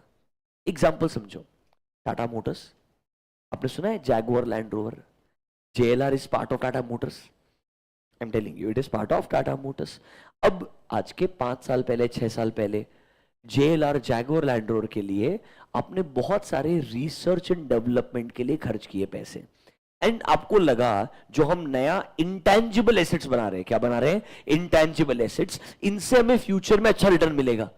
बट क्या हुआ? JLR का बिजनेस है यूके के अंदर, JLR का बिजनेस है चाइना के अंदर. चाइना की इकोनॉमी में भी स्लो डाउन है, यूके इकोनॉमी तो almost going through a recession in the current situation also. तो मेरे को 2020-21 and then there was a COVID, जितना बेनिफिट आना चाहिए था मेरे को समझ में आ गया उतना बेनिफिट आएगा ही नहीं, क्योंकि उतनी गाड़ी नहीं बिकेगी. उतनी गाड़ी बिकेगी ही नहीं तो मेरा बेनिफिट कैसे आएगा मेरे को? और ये जो मैंने R&D किया है ये रेलेवेंट 3 साल के लिए, 5 साल के लिए. कैन आई से things will keep on changing. My interiors of a car and specifications change in every 3 years now. पहले एक जमाने में आपका मतलब पूरा लाइफ साइकिल का चेंज आता था 5 साल 7 साल में. Now things change with in 3 years. Platforms change with in 3 years today. तो कैन आई से मैंने जो इंटेंजिबल एसेट बना लिया, मेरे बुक में वैल्यू 100 रुपए, पर मेरे को समझ में आया आज अगर मैं सोचूं तो 100 रुपए का बेनिफिट आएगा ही नहीं मेरे को. तो कैन आई से मेरे को अगर बेनिफिट 80 रुपए का ही आएगा तो मेरे बुक में तो एसेट 100 रुपए में दिख रहा है ना. Can I say it is getting over valued, it is at a over stated price, क्या मुझे लॉस बुक करना चाहिए? हाँ। वो एसेट के प्राइस को 100 से कहां लाना चाहिए? 80 लाना चाहिए। So should I book impairment loss? Yes. तो हम क्या करते थे, वो 20 रुपीज का जो गैप था उसको हम as a impairment loss book कर देते। अब ये हर बिजनेस का इंपेयरमेंट लॉस असेसमेंट करने का तरीका अलग रहेगा। AS 28, you understanding this? तो कभी कभी हो सकता है मुझे मेरे बिजनेस के अंदर whatever AS Ind AS है उसके बियॉन्ड जाना पड़ सकता है। Another example, have you heard of research and development expenses? ऐसा बोलते हैं रिसर्च वाला खर्चा कैपिटलाइज नहीं करना चाहिए, डेवलपमेंट वाला खर्चा कैपिटलाइज करना चाहिए, क्योंकि रिसर्च फेज में श्योर नहीं हो पैसा आएगा। अगर श्योर नहीं हो पैसा आएगा तो इकोनॉमिक बेनिफिट नहीं आएगा। तो क्या ट्रीट करो उसको? As a revenue expenditure. क्या ट्रीट करो उसे? As a revenue expenditure. But let's say मेरे को ऐसा बिजनेस लगता है जहां पर रिसर्च भी इतना सॉलिड है, मेरे को लगता है कि हम 100% इसके थ्रू इकोनॉमिक बेनिफिट जनरेट कर पाएंगे। I want to capitalize my research expenditure. Am I going beyond the AS? Yes. Can I make a disclosure in notes to accounts? हाँ, ये आपको अलाउड है, इसीलिए आपका फ्रेमवर्क क्या कहलाएगा? फेयर प्रेजेंटेशन फ्रेमवर्क कहलाएगा। क्या कहलाएगा? Fair presentation framework. Compliance framework में वो बोलता है ये करना पड़ेगा, but this is not allowed. मतलब डेविएट करना अलाउड नहीं है। आपको जो बोला है एज इट इज फॉलो करना पड़ेगा। You are not allowed to deviate. तो इसमें वर्ड फेयर आता है, उसमें वर्ड फेयर नहीं आता है। उसमें बोलते हैं compliance, you have to comply this as it is. क्या आपको डिफरेंस समझ में आया क्या? Should I give you the example of compliance framework? In India for every company we follow fair presentation framework, क्योंकि आपको डेविएट करना अलाउड होता है। Should I give you the example of compliance framework now? Compliance का example दूं? Same example ले लीजिए, सुनिए। टाटा मोटर्स,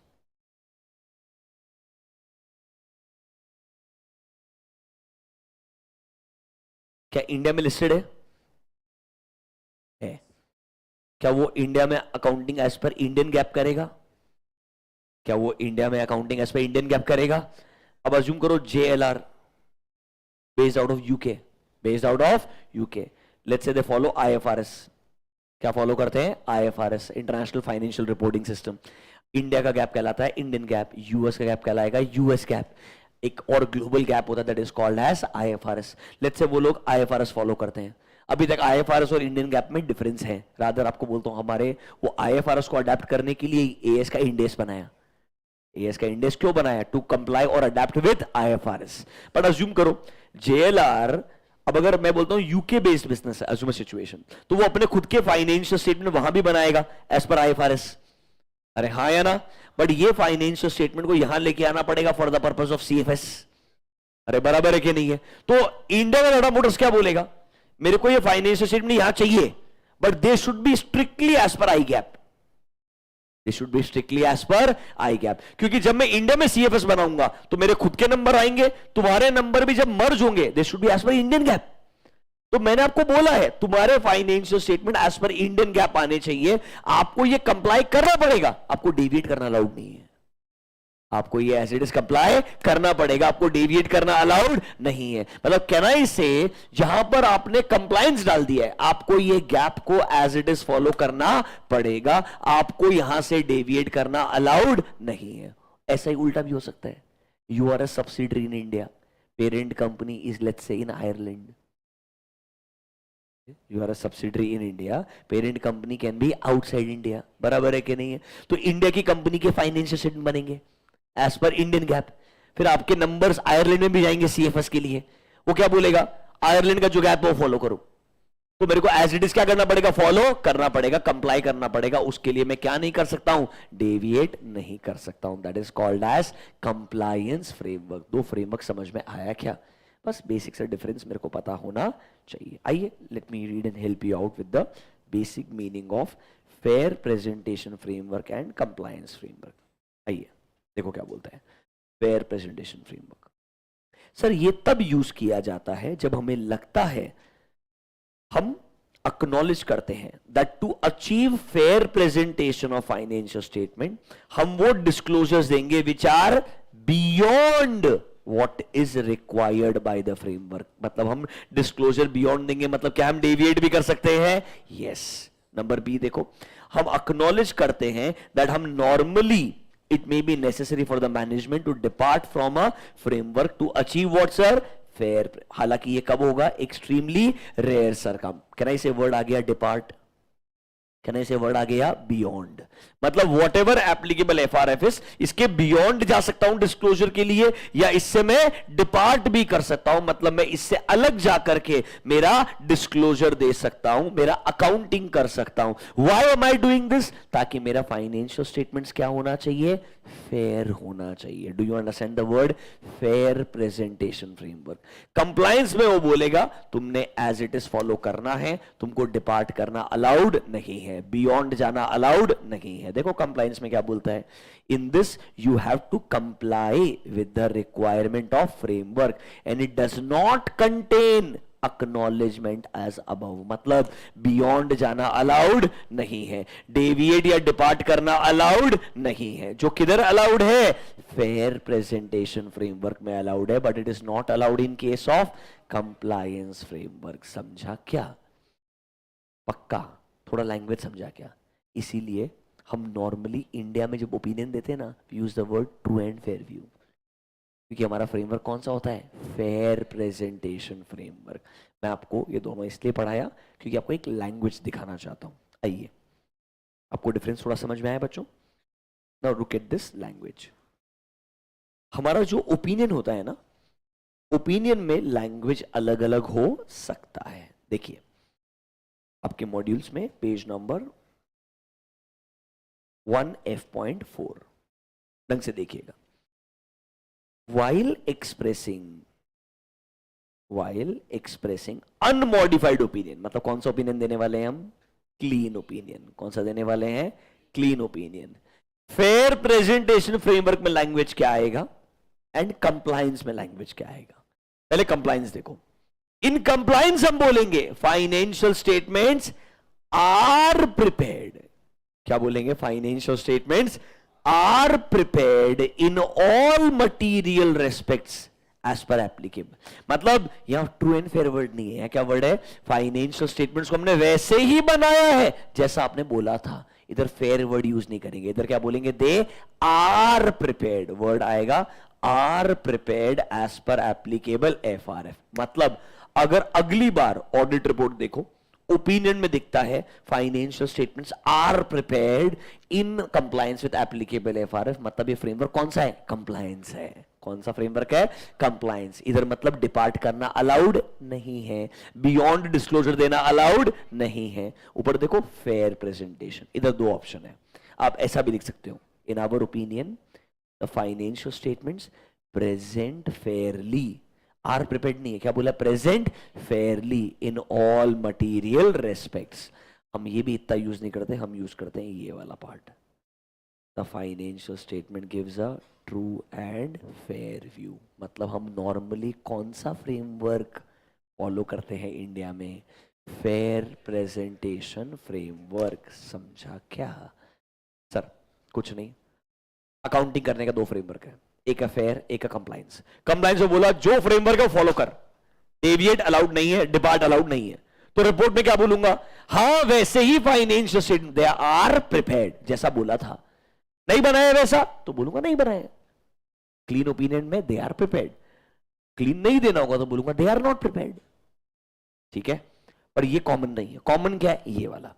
जब हम बोलते हैं financial statement gives a true and fair view, we are using the word fair. सोचिए आप ट्रू एंड फेयर अपने अकाउंट्स के AS1 में पढ़े थे, कंपनीज एक्ट में पढ़े थे, और आपको बता रहा हूं उसका जो एक्चुअल मीनिंग है अब आपको धीरे धीरे समझना शुरू होगा। क्योंकि फेयर का मतलब होता है इसके लिए हमको डिपार्ट करना अलाउ करना चाहिए, बियॉन्ड जाके डिस्क्लोजर देना अलाउ करना चाहिए। थोड़ा बहुत समझा क्या, पक्का।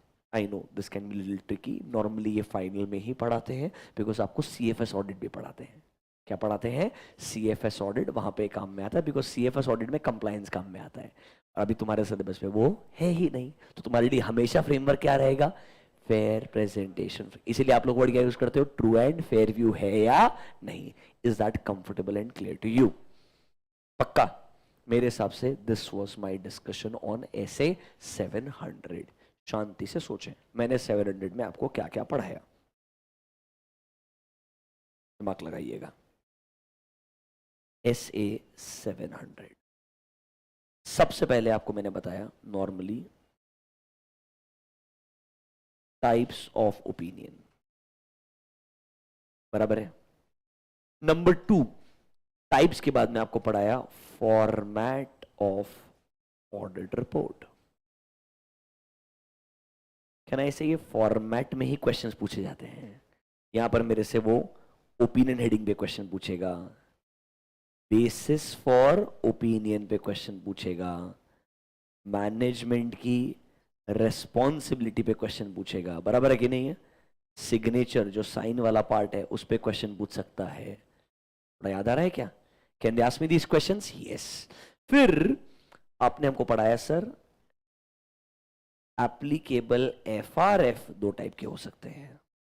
It can be fair presentation framework and the second one was compliance framework.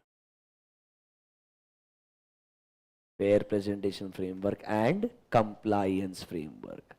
फिर आपने पढ़ाया क्वेश्चन नंबर 4, क्या क्या स्पेसिफिक इवैल्यूएशंस करना चाहिए, क्या क्या स्पेसिफिक इवैल्यूएशंस करना चाहिए फॉर फॉर्मिंग एन ओपिनियन।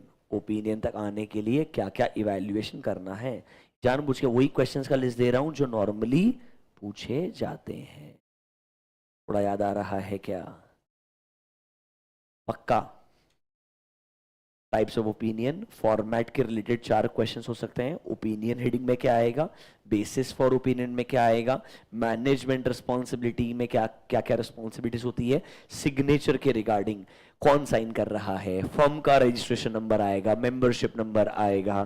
फिर सर एप्लीकेबल FRF में what is the meaning of fair presentation and what is the meaning of compliance, and the last one is क्या क्या स्पेसिफिक इवैल्यूएशंस हमने करने चाहिए before forming our opinion. Are you feeling comfortable? ये approach अगर आप follow करेंगे ऐसे बाय ऐसे आपको और कंफर्ट आते जाएगा। मैं मानता हूं ये ऐसे एक चैप्टर का पार्ट है, बट मेरा बात समझ लो बच्चों, कोई भी नहीं बोल सकता है नए सिलेबस में कि ये 5 ऐसे पढ़ के जाओ हो जाएगा। It is not possible, that approach is gone. Now it is chapter by chapter, in every chapter there are lot of SAs. आगे बढ़े क्या? Can we go next? चलो लेट्स गो टू 705। अब आगे बढ़ते हैं।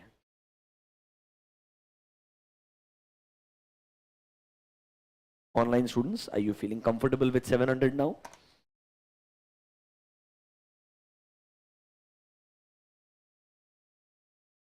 Honestly बता रहा हूं, इसीलिए मतलब बहुत ही टफ होता है ऑडिट जैसे सब्जेक्ट में बोलना कि रिवाइज करवा देंगे, क्योंकि कुछ छोड़ ही नहीं सकते। प्रॉब्लम समझ रहे हो क्या मेरा बात? Whatever you skip there can be a question, because now it is very very tough to predict what part they will not ask. वो सोचना ही बहुत मुश्किल है। चलिए let's go to 705। What is the name of 705? Modification to the opinion. Simple चीज है sir. There are 2 types of opinion, modified and unmodified, and there are 3 types of modifications. There are 3 types of modifications. कौन कौन से modification है sir? Qualified, adverse and disclaimer. वापस से 2 types of opinion, 3 types of modification. पहले ये सोचने का ओपिनियन कौन सा है, क्लीन है कि मॉडिफाइड है। अगर मॉडिफाइड है तो ये फिर सोचना पड़ेगा कौन सा मॉडिफिकेशन कब आएगा। तो सर 705 अ वेरी कॉमन ऐसे from exam point of view, काफी बार क्वेश्चंस पूछे गए। 705 क्या क्या बोलता है? पहला चीज, मॉडिफिकेशन कब कब आना चाहिए। देयर आर 2 सर्कमस्टेंसेस जब मॉडिफिकेशन आता है। नंबर 1, मुझे sufficient and appropriate audit evidence मिला है एंड मैं कंक्लूड करता हूं financial statements are not free from material, मतलब there are material misstatements. Can I give a modified opinion? Yes. Number 2, पहला सिचुएशन है क्लियरली दैट हमें लगता है there are material misstatements, and दूसरे में आप बोल रहे हो हमें sufficient and appropriate audit evidence नहीं मिला है। कि मैं कंक्लूड कर पाऊं that financial statements are free from material misstatement, मतलब दूसरे में आप बोल रहे हो there can be possible misstatements, there can be possible misstatements. तो पहले वाले में मटेरियल मिसस्टेटमेंट्स मिले हैं, दूसरे वाले में ऑडिट एविडेंस नहीं मिला है, इसलिए आपको लगता है there can be material misstatements. आइए सबसे पहले पढ़ेंगे ऑब्जेक्टिव, मतलब क्या क्या सर्कमस्टेंसेस में मॉडिफाइड ओपिनियन आता है। 2 मिनट स्पेंड कीजिए, दोनों पॉइंट ए एंड बी को पढ़िए, कल भी समझाया था, आराम से समझ में आएगा। We will go next, read this. Auditor concludes based on evidences obtained that financial statements are not free, मतलब there are material misstatements. And दूसरे में बोलता है auditor is not able to obtain sufficient and appropriate audit evidences to conclude that they are free, मतलब कहना इसे यहां पर आएगा पॉसिबल मटेरियल मिसस्टेटमेंट, और यहां तो आप मटेरियल मिसस्टेटमेंट को डिटेक्ट कर चुके हैं। क्या कर चुके हैं? Detect. In the first one material misstatements are detected, in the second one आपको लगता है मटेरियल मिसस्टेटमेंट्स हो सकते हैं। दोनों केस में कौन सा ओपिनियन आना चाहिए? Modified. Is that clear to you? Question number 1, modification कब आएगा। दूसरा क्वेश्चन कि भाई मॉडिफिकेशन के टाइप्स क्या क्या है, कौन कौन से टाइप्स हैं हमारे पास में? Qualified, adverse and disclaimer, 3 categories of modifications. कौन कौन सा? Qualified, adverse and disclaimer. तो अभी क्वेश्चन क्या आता है? कौन सा वाला मॉडिफिकेशन कब आएगा, ये कैसे डिसाइड करेंगे? वापस से मॉडिफाइड ओपिनियन आने के लिए 2 सर्कमस्टेंसेस हैं। The main challenging question is which modification should come under what circumstances. आपने एक टेबल देखा होगा, have you seen this table? इस टेबल में आप एक चीज नोटिस करेंगे, सबसे पहले किन मैटर्स की वजह से मॉडिफिकेशन आता है। पहले ही 2 चीज इंपॉर्टेंट है, वापस से पढ़ो इन दोनों को। किन मैटर्स की वजह से मॉडिफिकेशन आता है, ये वो दोनों रिपीटेड है क्या? जब आपको लगता है financial statements are materially misstated, and जब आपको लगता है आपको क्या नहीं मिला है? Sufficient and appropriate audit evidence नहीं मिला है। Is A and B clear to you? A में बोलता है financial statements are materially misstated, दूसरे में आपको क्या नहीं मिला है? Sufficient and appropriate audit evidence नहीं मिला है। क्या आपको ए एंड बी समझ में आया? अब इस टेबल में अगर मैं नोटिस करता हूं तो ये पैराग्राफ पढ़िए क्या बोलता है। ऑडिटर को अपना जजमेंट यूज करना पड़ेगा किसके बारे में? एक वर्ड है परवेजिवनेस। क्या वर्ड है? परवेजिवनेस। तो पहले हम समझते हैं परवेजिव वर्ड क्या होता है, क्योंकि देखो जिधर परवेजिव है उधर ही ओपिनियन बदलेगा, जिधर परवेजिव नहीं है उधर तो शॉर्टकट है। कौन सा आने वाला है? क्वालिफाइड। तो sir what is this pervasive word, ये हम समझते हैं। Have you heard the word pervasive guys?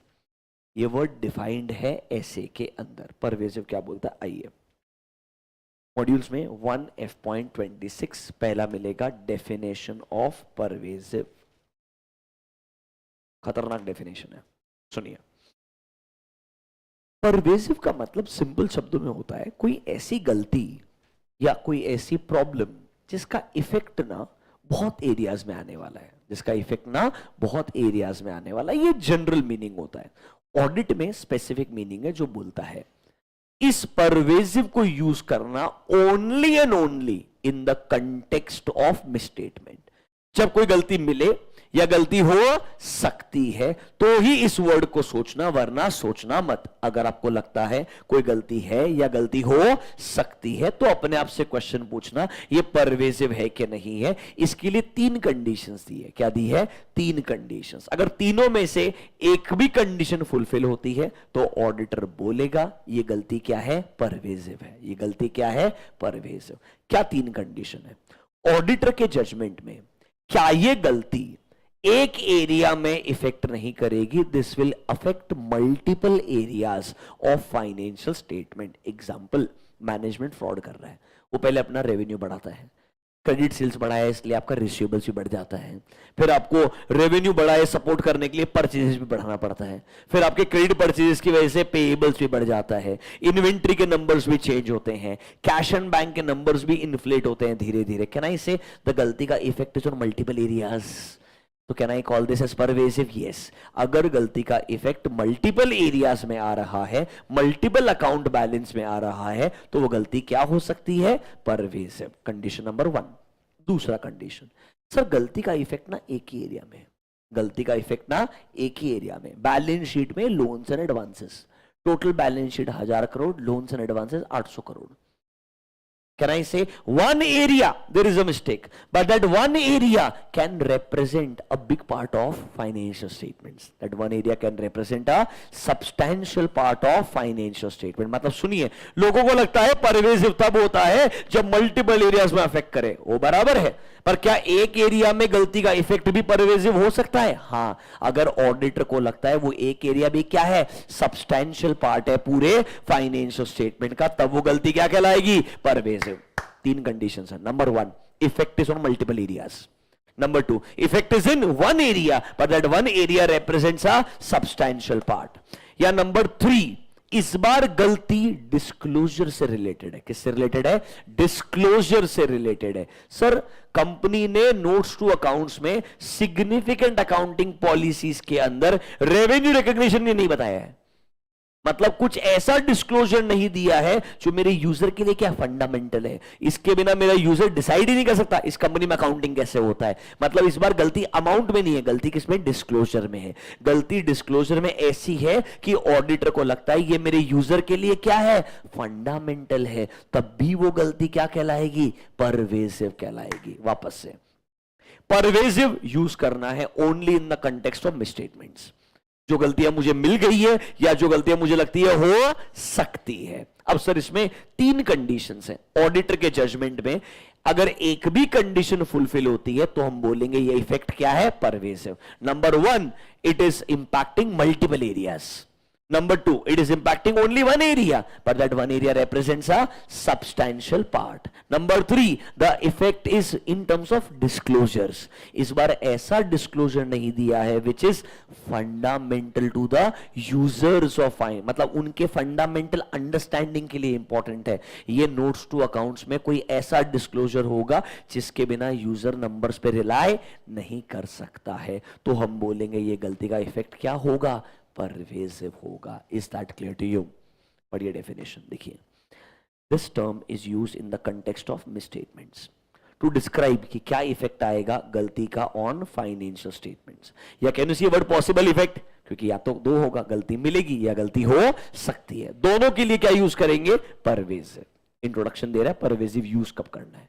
Number 2, pervasive effect वो होते हैं जो ऑडिटर के जजमेंट में, नंबर 1, या तो जिनका effect is not confined to specific element or account balance, मतलब they will impact multiple areas, मतलब they will impact multiple areas. Number 2, if so confined, मतलब only one area. If so confined, matlab the effect is only in one area, but that one area represents or could represent a substantial portion of financial statement. या वो गलती किससे related है? Disclosure. पर वो क्या disclosure नहीं दिया है? which is fundamental for my users to understand the financial statement. Example, summary of significant accounting policies. Summary of significant accounting policies. तीनों में से एक भी कंडीशन फुलफिल होती है, गलती क्या कहलाएगी? परवेसिव कहलाएगी। दिमाग क्लियर हुआ क्या? हाँ या ना? परवेसिव डेफिनेशन समझ में आया क्या? अब टेबल सिंपल है। अगर गलती मिले जो मटीरियल है बट क्या नहीं है? परवेसिव नहीं है, हम देंगे क्वालिफाइड। हम देंगे qualified. Come to the table now. गलती मिले, मटीरियल है बट क्या नहीं है? परवेसिव नहीं है, क्या देंगे? क्वालिफाइड। पहले में गलती मिली है, you have detected misstatements, you have detected material misstatements which are material but not pervasive, you will give qualified. If they are material as well as pervasive, will you give adverse? Yes. Language कैसे बदलेगा बताऊंगा, don't worry. यहां पर पहले case में आएगा qualified, दूसरे case में आएगा एडवर्स। एग्जांपल सुनिए। नॉर्मली क्लीन ओपिनियन में क्या बोलते हैं? क्लीन ओपिनियन में बोलते हैं in our opinion to the best of our information and explanation given to us, financial statement gives a true and fair view. They give a true and fair view. Qualified में बोलते हैं same everything. They give a true and fair view except. They give true and fair view except. मतलब कुछ एक दो गलतियां छोड़ दो तो बाकी फाइनेंशियल स्टेटमेंट्स क्या देते हैं? ट्रू एंड फेयर व्यू देते हैं. क्लीन में बोलते हैं they give true and fair. Qualified में बोलते हैं they give true and fair except. कुछ एक दो गलतियां छोड़ के बाकी सब क्या है? ट्रू एंड फेयर है. एडवर्स में बोलते हैं they do not give true and fair view. Adverse में बोलते हैं दे डू नॉट, मतलब it has to be something significant, it has to be something very important. Are you understanding this? Clean, they give a true and fair view. Qualified, they give a true and fair view except certain matters. मतलब overall financial statement अभी भी क्या है? Reliable है, कुछ गलतियों को छोड़ दे तो. एडवर्स में क्या बोलेगा? They do not give a true and fair view. Is that clear to you? Language समझ में आया क्या? Let me show you the opinion paragraph. इधर आओ. 705 के लास्ट में कुछ एग्जांपल्स दिए हैं. Page number 1F.32. हेडिंग देखिए, क्वालिफाइड ओपिनियन. देख के समझ में आ जाएगा क्वालिफाइड ओपिनियन दिया है क्या. देखो क्या बोलते हैं. In our opinion to the best of our information and explanation given to us except. Can you see a word? Except for the effects of matter. और ऑब्वियसली हमने अगर मॉडिफिकेशन दिया तो रीजन फॉर मॉडिफिकेशन कहां आएगा? Basis में आएगा ना.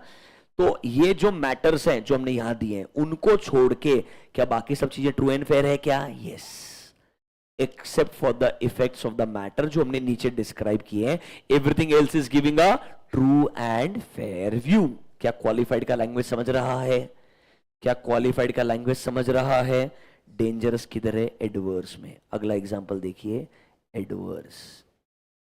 In our opinion, to the best of our information and explanation given to us, because of the significance of matters discussed in basis for adverse opinion, the financial statements, mark the word, do not give a true and fair view. क्या इधर directly पूरा financial statement ही बोल रहे हैं क्या? Do not give a true and fair view. Language में difference समझ रहा है क्या? अगर मटीरियल है परवेसिव नहीं है तो क्या आएगा? क्वालिफाइड. मटीरियल है एंड परवेसिव भी है और गलतियां मिल गई है तो क्या आएगा? एडवर्स. समझा क्या? थोड़ा बहुत क्वालिफाइड एंड एडवर्स समझ रहा है. सी ऑब्वियसली धीरे धीरे आपको अंडरस्टैंडिंग बिल्ड करना पड़ता है आपस से.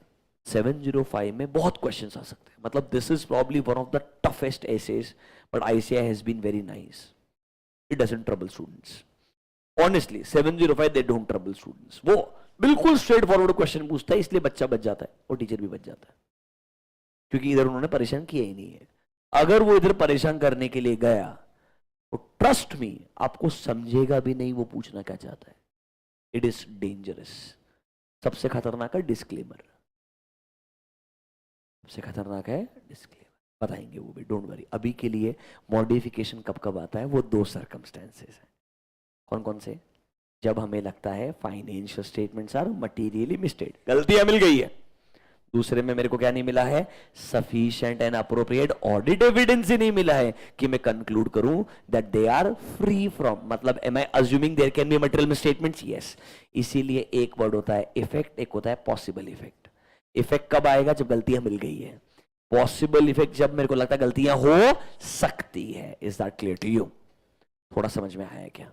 अब सुनिए, दो चीजें और है. आज थोड़ा 5-1 मिनट लेक्चर एक्सटेंड हो जाएगा. टेबल कंप्लीट कर देते हैं. अपनी पूरी कंप्लीट अंडरस्टैंडिंग के साथ में जाओगे तो अच्छा रहेगा. और एक आध डेफिनेशंस भी दिखा देते हैं. तो आज का लेक्चर में 10-15 मिनट एक्सटेंड कर रहा हूं. Is that fine? Online students okay? तुम्हारे पास ऑप्शन नहीं है. सुनो, सो टेबल के अंदर हमारे पास में दो सिचुएशंस हैं. टेबल के अंदर हमारे पास में दो सिचुएशंस हैं. पहला सिचुएशन क्या था? जब हमें गलतियां मिली, financial statements are materially misstated. हमें लगता है वो मटीरियल है बट क्या नहीं है? परवेसिव नहीं है. तो हम बोलेंगे क्वालिफाइड. मतलब everything is true and fair except. हम क्या बोलेंगे? Everything is true and fair. Everything मतलब financial statements are giving a true and fair except. समझा क्या? अरे समझा क्या? जब वो गलतियां मुझे लगे क्या है? परवेसिव. सर परवेसिव में कैसे डिसाइड किया? 3 कंडीशन थी सर. क्या गलतियों का इफेक्ट मल्टीपल एरिया पे आ रहा है? क्या वो गलतियों का इफेक्ट एक ही एरिया पे आ रहा है? बट वो एक ही एरिया सब्सटैंशियल पार्ट हो सकता है फाइनेंशियल स्टेटमेंट का। या सर ये गलती डिस्क्लोजर रिलेटेड है, कुछ ऐसा डिस्क्लोजर नहीं दिया है which is very important, fundamental to my users. एक भी कंडीशन फुलफिल होती है तो ऑडिटर बोलेगा वो गलती क्या है? परवेजिव। तो कौन सा ओपिनियन आएगा? एडवर्स। क्या आएगा? एडवर्स। उधर डायरेक्टली बोलोगे financial statements do not give a true and fair view. Is that clear to you? अब सर नया सिचुएशन में आ जाओ। नंबर 2 क्या बोलता है? नंबर ए वाला पार्ट खत्म हो गया है, this is done, this is done. Can I go to number 2? Read number B. एक स्ट्रीम है, हम ना ऑडिट कर रहे हैं, हमें ऑडिट के दौरान चाहिए ऑडिट एविडेंसेस। मुझे लगता है कि sir sufficient and appropriate audit evidences नहीं मिल रहे हैं। क्यों नहीं मिल रहे? या तो मैनेजमेंट परेशान कर रहा होगा, या मैनेजमेंट ने एविडेंस देने का पूरा ट्राई किया पर मैनेजमेंट खुद ऐसी कंडीशन में उसे समझ नहीं आ रहा है सही क्या है गलत क्या है। मतलब it is not always management जानबूझ के एविडेंस नहीं देगा, ऐसा नहीं होता है। कभी कभी सिचुएशन भी इतनी बुरी हो सकती है कि मैनेजमेंट के खुद के पास भी बहुत सारी चीजों के आंसर्स नहीं हो सकते हैं।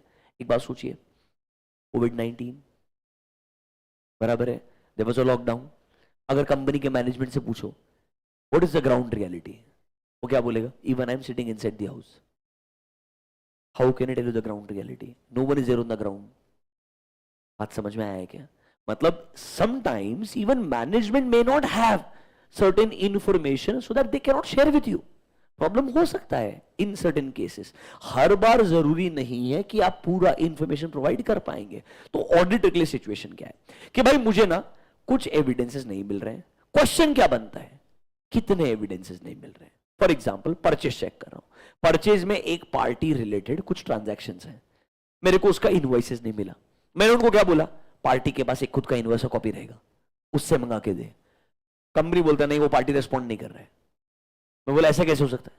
तेरा सप्लायर है, तू उससे परचेज करता है, पैसा भी करता है, रेस्पॉन्ड करना चाहिए। कंपनी बोलता है नहीं हमने उसको पेमेंट भी नहीं किया। अब मेरे को पूरा डाउट आ रहा है सप्लायर है कि नहीं है। बराबर फेक सप्लायर हो सकता है कि नहीं हो सकता है? बराबर है कि नहीं है? अगर सब ट्राई करने का भी एविडेंस ना मिले, मैं क्या अज्यूम करूंगा? ये परचेज हुआ ही नहीं होगा। मैं क्या अज्यूम करूंगा? ये परचेज हुआ ही नहीं होगा। अब अगर मैं बोलता हूं टोटल परचेज 100 करोड़, ये परचेज का अमाउंट है 3 crore, is is material? Yes. 3% है मेरे परचेज का, मैं मटेरियल बोल सकता हूं, मेरी मर्जी। बट क्या इसकी वजह से मैं ये बोलूं पूरा फाइनेंशियल स्टेटमेंट रिलायबल नहीं? अगर मुझे लगता है ये एकमात्र ऐसा है जहां मुझे डाउट आ रहा है, बाकी मुझे कुछ भी ऐसा नहीं मिला, तो क्या मैं अज्यूम कर लूंगा ये 3 करोड़ के परचेज गलत है? क्या मैं अज्यूम कर लूंगा 3 करोड़ के परचेज मतलब 3 करोड़ के पेबल भी गलत है? मतलब 3 करोड़ के पेबल भी गलत है। मैं उनको क्या बोलूंगा? ये एडजस्टमेंट कर दो, तुम पेमेंट करने वाले हो नहीं, राइट ऑफ कर दो। मानते तो ठीक, नहीं मानेंगे can I go to modification? Yes. कौन सा मॉडिफिकेशन आएगा? क्वालिफाइड आएगा। इस बार क्या लग रहा है? गलती का पॉसिबल इफेक्ट, गलती का पॉसिबल इफेक्ट। आज इंफॉर्मेशन नहीं है बट जो इफेक्ट आ सकता है, जो मुझे लग रहा है कि मटेरियल है बट क्या नहीं है? परवेजिव नहीं है। क्या नहीं है? परवेजिव। तो इधर आपको गलती मिली नहीं है, आपको लगता है गलती का पॉसिबल इफेक्ट आ सकता है। मतलब there is a possible material misstatement, there is a possible material misstatement. Can I give a qualified opinion in this case? Yes. Language थोड़ी बदलेगी। क्या बदलेगी बताता हूं, ढंग से देखना। एक एग्जांपल हमने आपको एग्जांपल नंबर 1 में बोला एक्सेप्ट फॉर द इफेक्ट्स। कौन सा ओपिनियन था? क्वालिफाइड। क्वालिफाइड में क्या बोला? Accept for the effects. बराबर है। एक और क्वालिफाइड दिखाता हूं, पेज नंबर 1F.36 क्वालिफाइड है क्या? फिर से सेम ऑडिट रिपोर्ट देखना। In our opinion to the best of our information and explanation given to us except for the possible effects. क्योंकि इधर मुझे लगता है गलतियां हो सकती है, इतना ही डिफरेंस है। दोनों कॉन्सेप्ट सेम है, एक में गलती मिली है, एक में लगता है गलती हो सकती है। इसलिए पहले में लैंग्वेज है गलती का इफेक्ट, दूसरे में लैंग्वेज है पॉसिबल इफेक्ट। पर दोनों केस में क्या नहीं है? परवेजिव नहीं है। क्या नहीं है? ये प्योरली ऑडिटर के जजमेंट पे डिपेंडेंट है। मैं आपको कितना भी बोलूं ना कि आपको इस सर्कमस्टेंसेस में ये करना, याद नहीं करके जा सकते आप लाइफ में, क्योंकि हर कंपनी का सिचुएशन अलग रहेगा।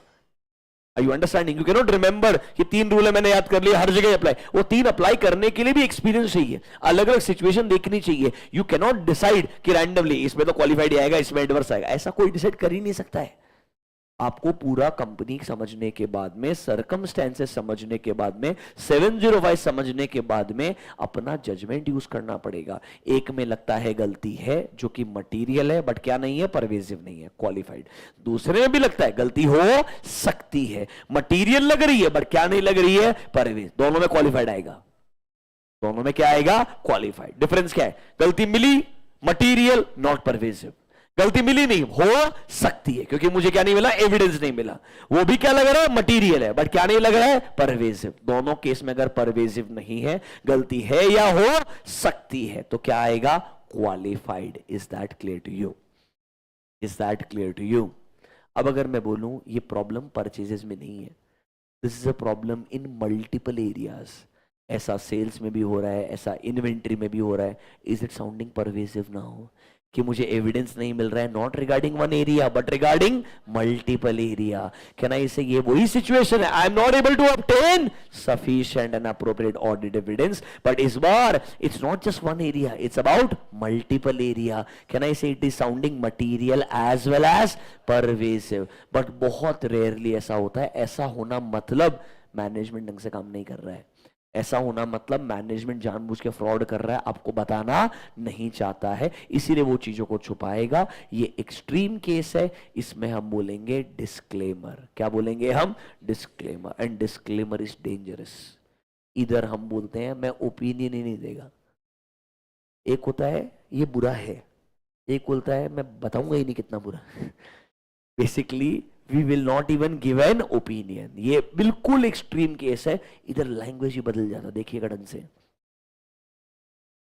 Disclaimer, we do not express an opinion. हमेशा क्या बोलते हैं, in our, we do not express an opinion. क्यों सर? बिकॉज हम क्या नहीं ऑब्टेन कर पाए, sufficient and appropriate audit evidence. Rather एक चेंज और खतरनाक है, हम हमेशा बोलते हैं वी हैव ऑडिटेड, ऐसा बोलते हैं ना, वी हैव ऑडिटेड। इधर बोल रहा है वी वर एंगेज्ड टू, मतलब हमको अपॉइंट किया था, मतलब ऑडिट हुआ ही नहीं है।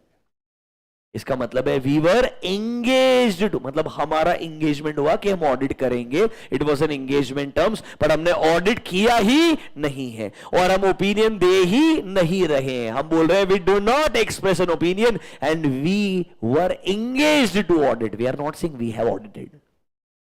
समझा क्या? लैंग्वेज बदला कि नहीं बदला? This extreme case is called as disclaimer of opinion. थोड़ा सा बॉक्स समझ में आया क्या? थोड़ा सा बॉक्स समझ में आया है क्या? क्वेश्चंस क्या क्या आ सकते हैं सब बताएंगे, एटलीस्ट वो बॉक्स का बेसिक अंडरस्टैंडिंग आना चाहिए। Is that clear to you? वापस से just look at the box for 1 minute, don't worry, आज हम यही रुक जाएंगे, कल आपको इसके बारे में और डिटेल में बताया जाएगा। But look at the box for 2 minutes, शांति से सिर्फ बॉक्स को इवैल्यूएट कीजिएगा।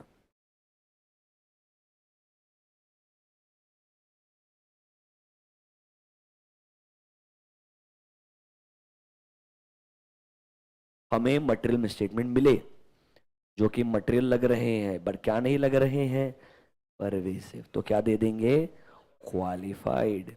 हमें गलतियां मिली जो मटेरियल भी है एंड, तो क्या देंगे, एडवर्स। इधर बोलेंगे सब कुछ ट्रू एंड फेयर है एक्सेप्ट, यस और नो। इधर बोलेंगे ट्रू एंड फेयर ही नहीं है, हाँ या ना। फिर सर हमें sufficient and appropriate audit evidence ही नहीं मिला और हमें लगता है गलतियां मटेरियल तो है बट परवेसिव नहीं है, बट इसमें गलतियां हो सकती है, तो वर्ड क्या आएगा, qualified opinion. And you will say because except for the possible effect everything else is true and fair.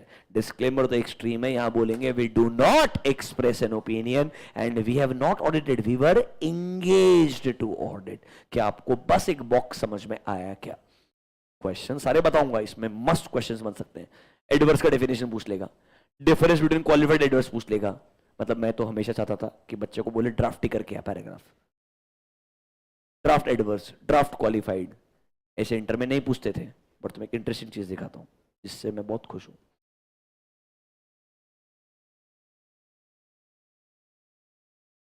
ICI is improving.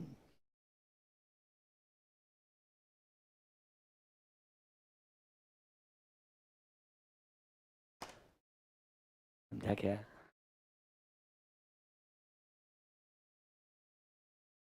बहुत मजा आएगा। मतलब आपको चुपचाप एग्जाम्पल पढ़ने पड़ेंगे। और सही है यार, मैं आपको एक आज छोटा सा बात शेयर करता हूँ, बिल्कुल छोटा सा, जेन्युइनली, और क्यों मुझे ठीक लगा, गलत मत समझिएगा, एंड मैं आपके इंटरेस्ट के अगेंस्ट नहीं हूँ। I know that majority of you are going to write for the second time और व्हाटएवर, तो आप चाहेंगे कि बस मैं पास हो जाऊँ, बराबर है। आज एक सीए फाइनल का बच्चा है मिलने के लिए, आपका GM CSN एडवांस ITT होता है, वो ट्रेनिंग लेने के लिए एक प्रैक्टिसिंग चार्टर्ड, पूना का आज का एग्जाम्पल बोल रहा हूँ, ठीक है, एक प्रैक्टिसिंग चार्टर्ड अकाउंटेंट ट्रेनिंग लेने के लिए आया, बहुत अच्छा डिस्कशन हुआ। उसके बाद में उन्होंने बोला एक चीज, दैट आप ऑडिट के अलावा बाकी ज्यादा जो चीजें हैं उसके लिए चार्टर्ड अकाउंटेंट को प्रेफरेंस नहीं मिलता है। तो इसने क्वेश्चन पूछा that there is something called as standards on assurance engagements, या पढ़ रहे हो आप SAs, there is something called as SAEs, standards on assurance engagements, हम वो भी तो कर सकते हैं। उस पर्सन ने आंसर दिया वो चार्टर्ड अकाउंटेंट नहीं कर सकता है, वो तुम्हारे लिए बना है। बट एक प्रैक्टिसिंग चार्टर्ड अकाउंटेंट को, I will not give you name and details, ये भी नहीं पता था कि SAEs, SRS, SREs एग्जिस्ट करते हैं, अलग एंगेजमेंट्स होते हैं, तो चार्टर्ड अकाउंटेंट करता है, एंड उनका एक्सपर्टीज स्टैट्यूटरी ऑडिट में था। It's okay. I'll tell you why. I'm not blaming the person. I'm blaming the process. Because while passing, you were only thinking about passing. It is important. I'm not disagreeing. But एक बात सोचो ना, अगर मेरे को pervasive word ही नहीं पता, मैंने सब पास कर लिया, जस्ट इमेजिन मेरे रिपोर्ट में जो डिसीजन मेकिंग है ना वो एक वर्ड पे है, वही मेरे को नहीं पता, What's the point of passing? I hope you're understanding this. It's like you have the license to drive, but you don't know what is accelerator and what is brake.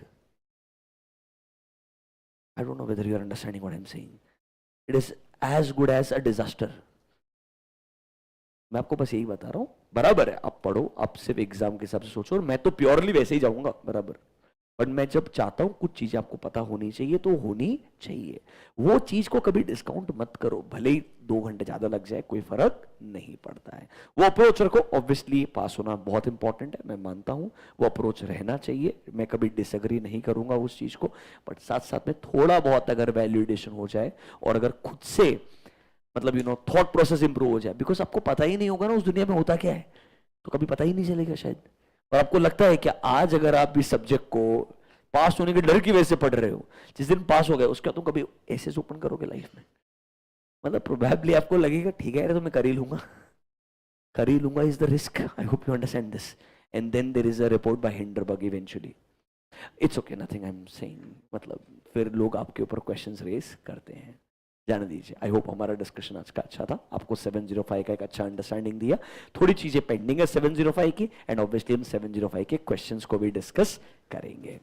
अभी गुड, ऑब्वियसली कल Sunday है, this Sunday there is no lecture, generally Sundays को lecture नहीं होगा, weekdays को ही होगा, because आने वाले कुछ 2 संडे मेरे को रेगुलर बैचेस को कंप्लीट करना है। अभी गुड, थैंक यू।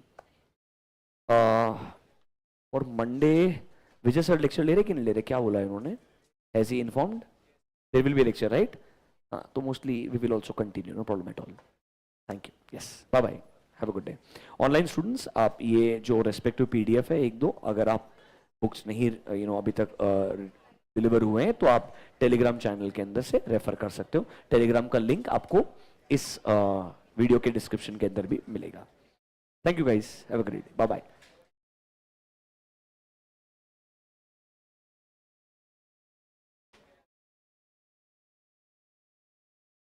यस बेटा, आपको Q&A मॉड्यूल भी भेजा जाएगा, but Q&A module will go for printing on Monday, तो अभी आपको मॉड्यूल 1 and 2 कुरियर होगा, Q&A module will come after 2 weeks approximately. Yes, Q&A module आएगा, but that will come after 1 to 2 weeks। It is going to go for printing on Tuesday. Yes, क्या open नहीं किया door? 1 second, 1 second, 1 second, 1 second, 1 second.